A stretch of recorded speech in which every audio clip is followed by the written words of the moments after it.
Today on the Inside Scoop, Georgia closing in on a top 3 player at his position. We got new Michigan recruiting predictions. Also, going to talk impact freshmen at LSU in Tennessee.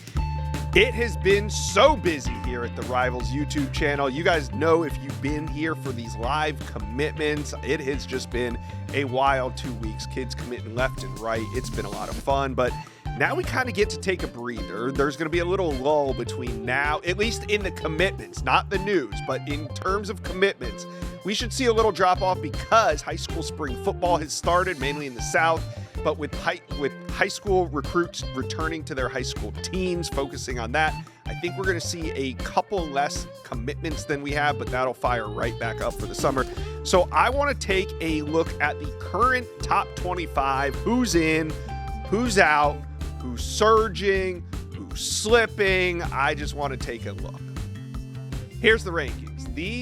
This is how the 2027 class is shaping up. Now, if you haven't been paying attention, which, hey, it's the offseason. I get it. That's why we're recapping it right now. It's okay.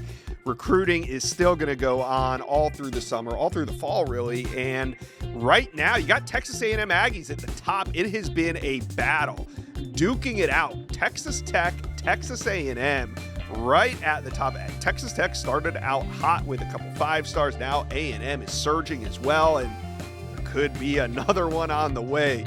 5-star offensive tackle, the number 1 offensive tackle in America, Mark Matthews, is currently trending to Texas A&M. He was trending to Miami, but after a weekend visit, the expert picks have been rolling in for the Aggies to land the number 1 tackle in America out of South Florida, Mark Matthews. So we are waiting that one patiently. Texas Tech sitting in there too. Oklahoma, the Sooners, they've been red hot. They're sitting at number 3. The usual suspects of USC, Ohio State, and Oregon in there at 4, 5, and 6. Florida Gators coming out shooting with John Summerall and his staff getting comfortable in Gainesville. They got a top 10 class, and there's more to come for the Gators. Just stay tuned to this channel. We could have a live commitment coming next week. All right, at number 8, we got Notre Dame. 9 is Georgia. LSU, Lane Kiffin's first full class in the Bayou, and they're currently at 10, but LSU had, what did they have? I think 3 or 4 5-stars on campus just last weekend. So we did a video on that. Go check it out. But LSU sitting in there at 10. Obviously, Miami, they didn't land Myson Johnson-Cook. They might not land Mark Matthews. It feels like the sky is falling, but Miami fans, don't worry. Miami's just in a battle with a bunch of top recruits, and unlike a lot of schools, they're not just recruiting 1 or 2 5-stars. They are recruiting nearly every 5-star available. So not going to land them all, but Miami's going to get plenty of their own. Texas at 12. Nebraska having a great start at 13. You got Auburn red hot right now at 14. Penn State, Washington, Tennessee, Clemson, Wisconsin, Kentucky round out your top 20. So a lot of ground left to cover for some of these programs. Who do you think is your team currently in the top 10? Do you think they'll finish in the top 10? Talk to us in the comments below. Now, before we get started, look, this morning, total sprint out the door, no time for breakfast, so Huel handled it for me. Quick meal in a bottle. As always, link is in the description of this video. We haven't talked Georgia here in a minute, but we got Jeremy Johnson with Dogs HQ in perfect timing because Georgia could be landing a monster commitment tomorrow. One of the top tight ends in America, Jackson Dollar. We talk about him a lot on this channel. He's going to make his announcement tomorrow. Notre Dame heavily involved, Miami heavily involved. But Jeremy, feels like this is Georgia's to lose as we're about 24 hours out. Yeah, that's kind of the vibe I'm getting. That's kind of the intel that we're all getting. Had a big roundtable. I believe that was Tuesday, and everyone kind of said the same thing. It's Notre Dame and it's Georgia in the center of the ring trading blows. And you look back at the history of the tight end position of both of those schools, and it's obvious why this type of player is interested. And I think Georgia really kind of hit it out of the park.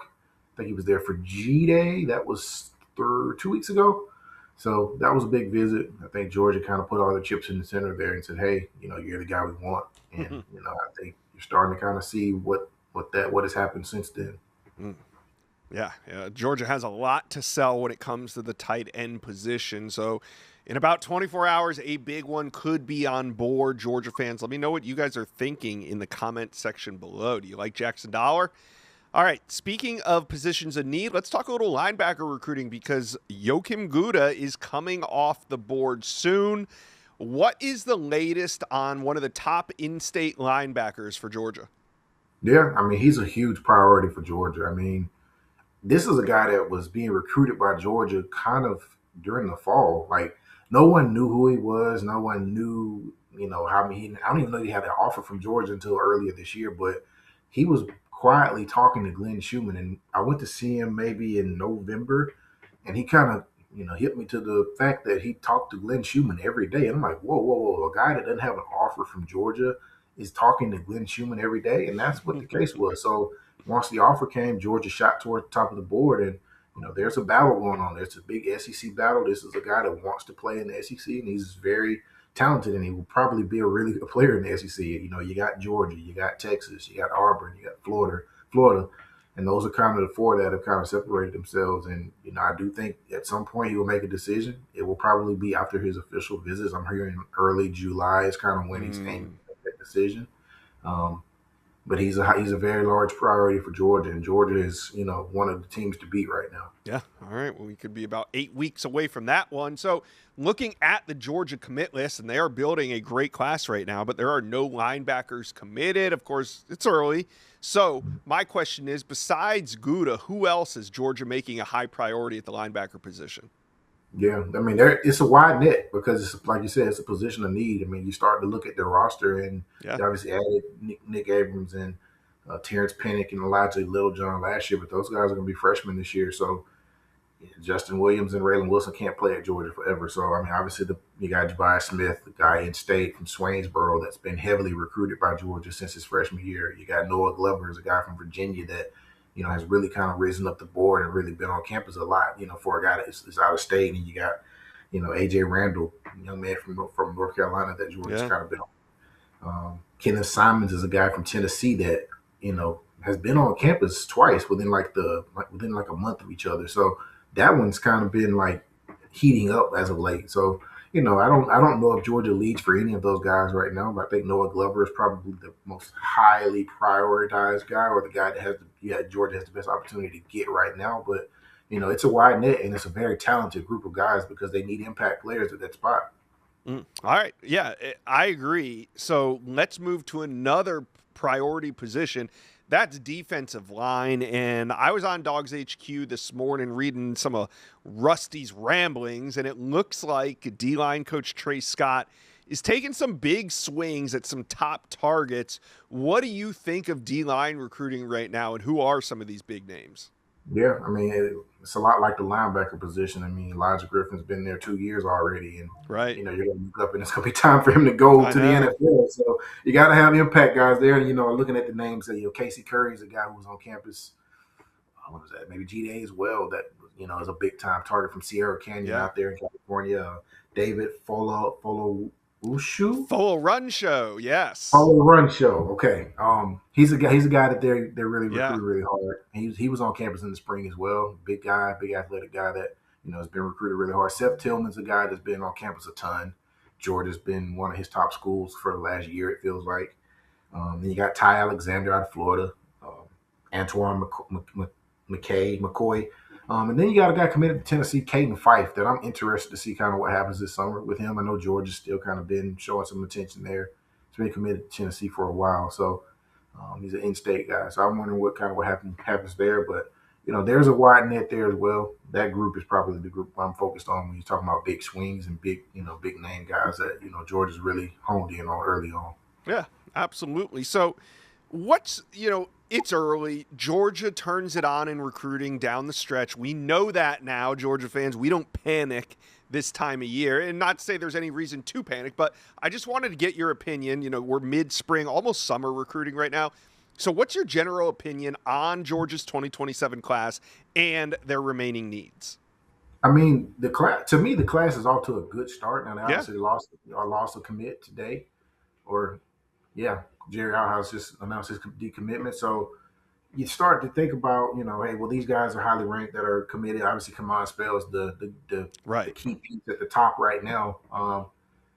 I do think you're going to start seeing some real recruitment start to break out. This Mm-hmm. is the part of the year where Georgia gets on the road. They go see guys in person, and that is where Georgia has separated itself, and that's kind of where they pride themselves. Kirby Smart has not been shy about saying they value their evaluations of players in their camps and seeing guys in person and then talking to guys to see if they fit their culture. So this is kind of when you get to go at home, you get to see these guys out in practice and see how they deal with their teammates and stuff. And I think, this is kind of where you'll come out of probably the end of May, and you'll start to see who actually keeps their official visits and Mm-hmm. who pops up on the official list that maybe weren't guys that you thought were serious about Georgia. That's when you start to see, okay, well, here are the real targets. And I think Yeah. you'll know that probably within the next month or so. Yeah, I agree. And as we sit right now, Georgia is currently ninth, so a top 10 class as it stands right now. And we know that once summer starts, we're going to see Georgia start marching toward top 5, maybe potentially top 3. So a lot of action still to go. We are going to cover it all. That's why Georgia fans need to be subscribed to the Rivals Recruits channel. Also, get in the comments section. Talk to us about who do you think is Georgia's most coveted target still left on the board. Put him in the comment section below. We got new Michigan recruiting predictions to talk about. Alan True here, national analyst with Rivals, and recruiting is just starting to heat up. We're getting towards those summer months. Michigan's about to go on a run, currently sitting at number 25, but that's going to change, especially if they can land the 2 guys that you now have predicted. Tell us about them. Yeah, Michigan is picking up some recruiting momentum here, especially inside the state, where it took this staff, I think, a moment to really get themselves to those schools and Yeah. have an impact, and it's happening now. So, like you said, 2 new predictions. First one, 4-star offensive tackle Jakari Lipsey from Kalamazoo Lloyd Norix. High-end guy, 4-star guy. The staff's been recruiting him heavily. New offensive line coach Jim Harding went and visited him right away in January when he got the job. He came to campus, ended up spending an extra day on campus, he and his mother, and then came back again. He's supposed to come back for an official visit. Michigan's trying really hard to close that thing out. He wants to take his officials, went to LSU and UCLA on some unofficials, but those schools are all chasing after Michigan. So I'm in with a prediction. I think the Wolverines are very ahead heading into that official visit season. The other one that I put in a prediction for, London Hampton, running back from Grand Rapids, Kennewa Hills. Michigan has come in and kind of flipped the script in that one. He was recruited by a lot of schools as a safety, linebacker, hybrid. Michigan is recruiting him as a running back. Running backs coach Tony Alford was in the school recently. And I don't think it's just the positional recruitment that has Michigan ahead. They've really made him a priority, had him up for the spring game, was up at a practice before that. He's coming back for an official. Michigan would love to get that one closed out. He's got some family ties to Michigan State, and some other schools like Kentucky have done a good job recruiting him. But I also see Michigan as very much the leader going into his official visits. Wow. And we'll see if they can get him closed out before he gets back on those other campuses. Yeah, those would be 2 major commitments. Now, before I let you go, I got to ask you about a couple other priority targets. Let's start at the wide receiver position. We talk a whole lot about these 2 guys, Quentin Burrell and Dakota Grant, both regionally in that Michigan footprint, and they are at a major position of need. Where do the Wolverines currently stand with these 2? Yeah, so I've been talking a lot. We've talked on this show about how I think Michigan has increased their chances with Dakota Grant. Still, I think looking up at Oregon, we don't always talk about Quentin Burrell. I think Michigan's made a huge impact there. He was back on campus recently. They just did a home visit with him this week that I think went very, very well. They've been trying to hold off a couple schools actually from way out of region. He loves Arizona State. Hines Ward has done a great job recruiting him there. I think Nebraska is a threat right now. A lot of people were talking Notre Dame in that one. I actually think it's Michigan and maybe Arizona State, with Nebraska starting to come on harder. His sister is at Michigan, so that helps with the family connection and maybe having both kids at one school. But he has really connected well with Micah Simon and that staff. So we talk a lot about Dakota Grant. Don't sleep on Michigan's chances for Quentin Burrell. I mean, why not both, right? Michigan's in a position where they realistically need both, and they could land them both. So we'll continue to follow that storyline at wide receiver. Now, I want to switch over to the defensive side of the ball. I'm going to plug you in on two in-state guys. Let's start with Miles Smith. He's an edge, great size, 6'3", 215, excellent off the ball. Where does Michigan stand with him right now? Yeah, when the coaching change happened, and Lou Esposito went to the Baltimore Ravens, the previous defensive line coach, that one kind of went cold for a little bit. Michigan has picked it back up. The staff has done a really, really great job. Their credit to Lewis Powell and Larry Black. They've got an official visit scheduled him. They're going to get the last one. He's going to be on campus for that Victors weekend. That's going to be a huge weekend, that June 19th one. That's when Grant and some other guys are going to be on campus. Smith will be there too. So Michigan has turned up the heat there. They got him back on campus. They visited the school, and then he booked that official. So watch out for Michigan. They've gained a lot of ground there recently. All right, the next name, the last name I'm going to cue you in on here is Gideon Gash. He is one of the top in-state names to know. Ranked as an athlete, the number 4 ranked athlete in America, 6'4", 205. First of all, which side of the ball is he going to play on, and where does Michigan stand?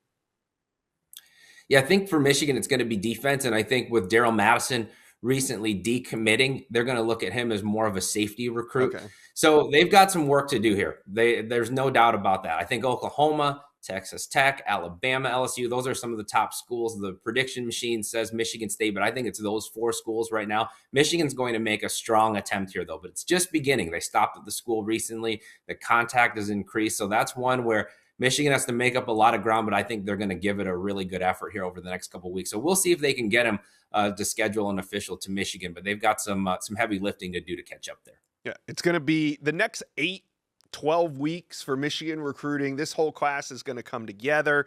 My guess is we're looking at a top 10 finish here for Michigan. We'll see what happens, but Michigan fans, now it's your chance to chime in. You're the real recruiting experts.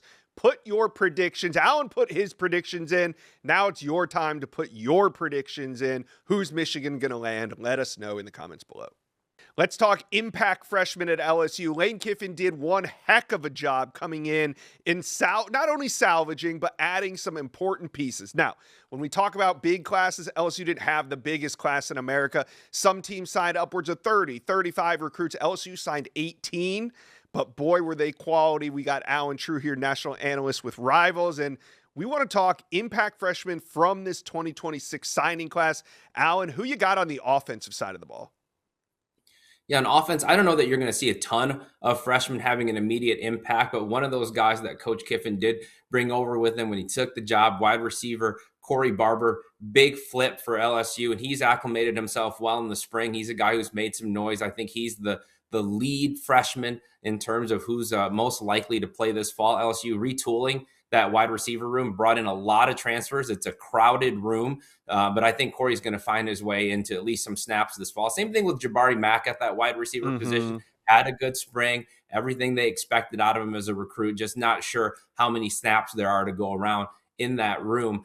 This is a name to store away more on the offensive side of the ball. Bryson Martinez, offensive tackle. He's had a good spring, probably not a guy that you'll see play heavily, if much at all, but he's had a good enough spring to where they're excited about his future. Yeah, and then on the defensive side of the ball, a bunch of 5-stars signed. There's a couple of them on this commit list.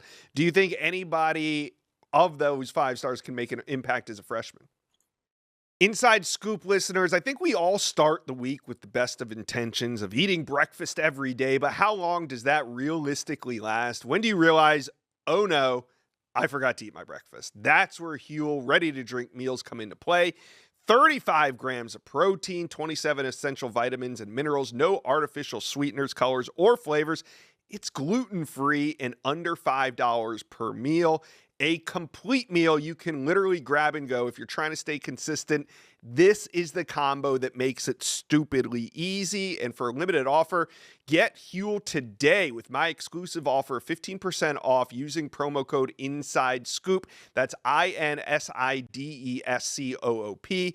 Go to Huel.com/InsideScoop. Now, this is new customers only. Thank you to Huel for partnering and supporting the Inside Scoop. Yeah, so, as opposed to the offensive side of the ball, I think the defensive side of the ball is where you'll see more freshmen be able to have an impact. And the guy who is generating the most buzz is defensive tackle Deuce Gerald. He was Oh, a wow.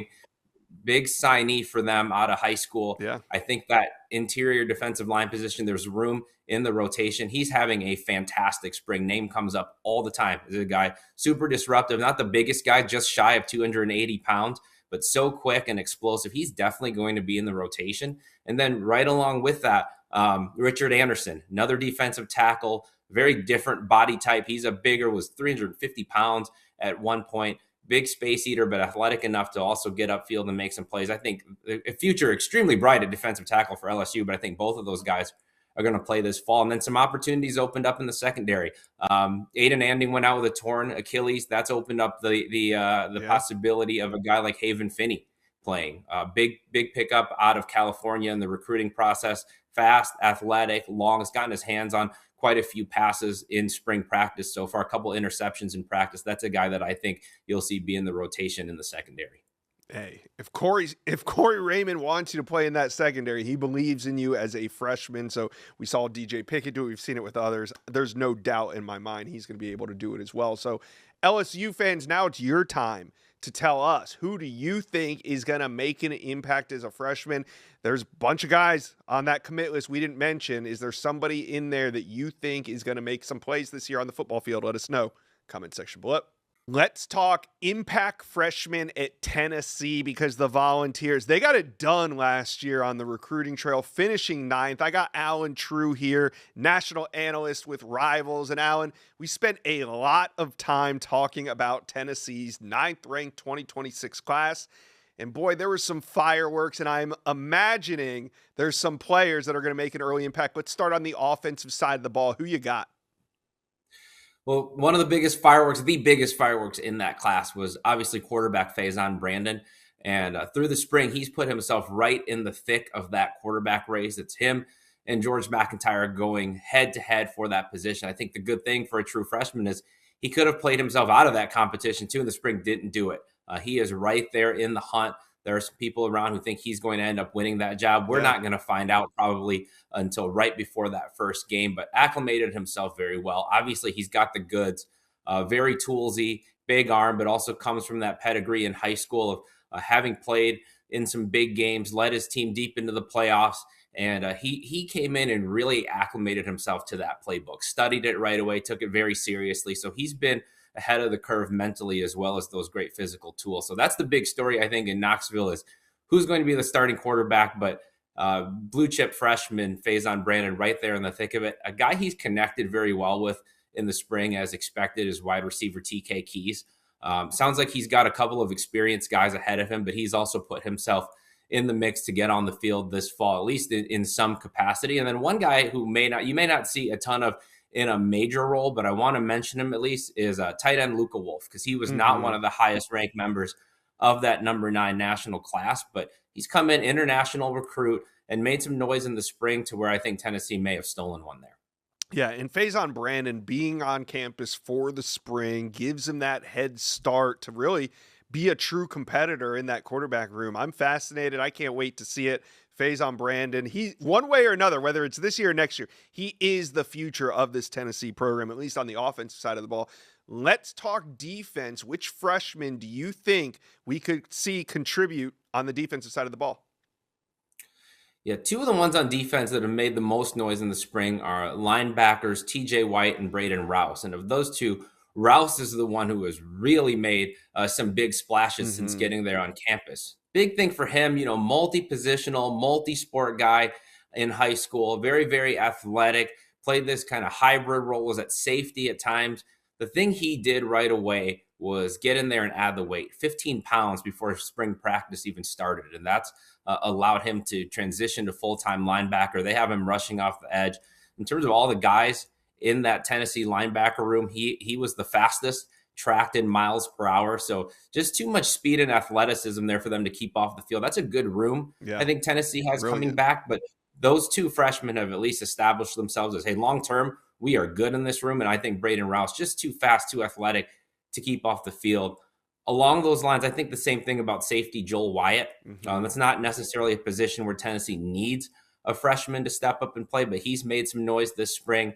A guy who's 6'4", 210 pounds plus. Some schools, even Tennessee, had talked to him initially about being recruited out of high school as an edge, maybe a linebacker. He's a safety, no doubt. He's shown that, very smooth at that size. And he's going to a coach and Anthony Poindexter, position coach at Tennessee, who had a lot of success with a guy of similar stature in Obi Malafanu at Connecticut. So he knows how to coach up a guy like Wyatt. Joel Wyatt's got a bright future as well. But of those three, I think Braden Rouse is the guy primed to make the biggest impact on defense. Well, Tennessee fans got to see a number of these guys already participating in spring ball. It'll be a matter of time until they're making an impact as freshmen. Tennessee fans, talk with us. 31 signees in this 2026 class. We only scratched the surface on a few of the names. You let me know, who do you think is going to make an impact as a freshman at Tennessee? Put it in the comments below.